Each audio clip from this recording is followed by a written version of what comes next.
경찰이 지난주 사상천 마약 운전 특별 단속을 시작했습니다.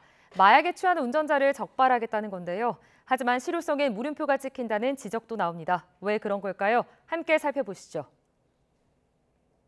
지난 2일 아침 서울 강남 한복판에서 승용차와 화물차가 이렇게 부딪혔는데요. 여성 운전자 행동이 이상하죠.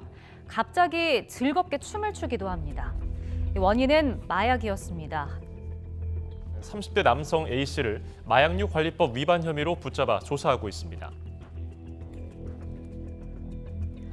약물 복용 후 운전대를 잡는 건 음주운전에 버금가는 위험천만한 운전 행태죠. 하지만 앞서 보신 대로 약물을 복용한 운전자들의 사고 소식은 심심찮게 들려오곤 하는데요.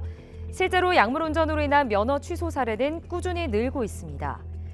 경찰이 발표한 자료를 보면 2019년 58건에서 2023년 91건으로 4년 사이 2배 가까이 증가했습니다. 한국이 마약 청정국이란 지위를 잃은 사이 마약 범죄가 도로 위까지 침투한 모습입니다. 마약 운전에 대한 우려가 커지자 경찰이 본격적으로 나섰습니다. 지난 1일부터 자동차 등 개인 이동장치에 대한 마약 운전 특별 단속을 처음으로 시작한 건데요. 의심이 드는데도 음주가 측정되지 않거나 클럽 등 유흥가 근처일 때 한해 마약 투약 가능성을 확인하겠다는 방침입니다. 이렇게 마약 운전자를 향해 철퇴를 든 경찰. 하지만 실효성엔 물음표가 찍히는데요. 아직 미비한 관련 법 규정 때문입니다.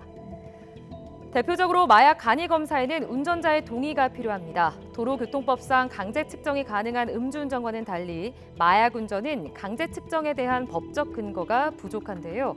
물론 마약 운전 정황이 확실하면 경찰이 영장을 발부받아 정밀 검사를 할 수는 있지만 그 사이 시간을 확보한 운전자가 빠져나가는 구멍이 생길 수도 있는 겁니다. 이에 약물 검사 거부에 대한 처벌 규정이 필요하다는 목소리가 분출하고 있는데요. 현행법에 따르면 음주 측정을 거부할 경우 1년 이상 5년 이하의 징역이나 500만 원 이상 2천만 원 이하의 벌금형에 처할 수 있는데 약물 측정 거부도 이와 마찬가지로 처벌할 수 있게 법을 개정하자는 요구입니다. 관련 법 마련이 지지부진한 사이 도로 위에 흉기가 돼가고 있는 약물 운전, 단속 의지를 뒷받침할 제도 개선이 필요한 시점인 것 같습니다.